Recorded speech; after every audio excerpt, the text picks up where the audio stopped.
Last week వచ్చేసి 8,700 రూపాయలు మనం చెప్పుకున్నాం. శనివారం వరకు అయితే రేట్ ఉంది. ఈ రోజు వచ్చి 9,100. దగ్గర దగ్గర 1 వీక్ 2-3 రోజుల గ్యాప్ లోనే 400 రూపాయలు అనేది 400 రూపాయల రేట్ అయితే పెరిగింది.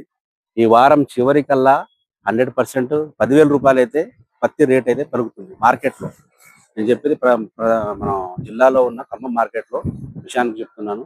సో బయట కూడా జాతీయ మార్కెట్ లో కూడా విపరీతమైన డిమాండ్ ఉంది. మన దగ్గర ఉన్న పత్తి అనేది చైనా అనేది విపరీతంగా ఎగుమతులు చేసుకుంటా ఉంది. కాబట్టి రైతు సోదరులు గమనించండి. సో పత్తి సాగు చేసే రైతులు మాత్రం, నీటి సదుపాయం ఉన్న రైతులు మాత్రం నీరు ద్వారా కానీ డ్రిప్పింగ్ సిస్టమ్ ద్వారా మాత్రం సాగు చేసుకోవాల్సిందిగా కోరుతా ఉన్నాను.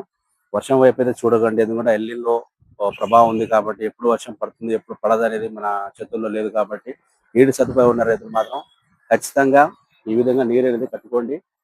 సో రేట్లు అయితే 12,000 అయితే దాటే ఛాన్స్ అయితే ఉంది. మన ఛానల్ ఫస్ట్ టైం చూసుకుంటే సబ్స్క్రైబ్ చేయండి, లైక్ చేయండి, షేర్ చేయండి.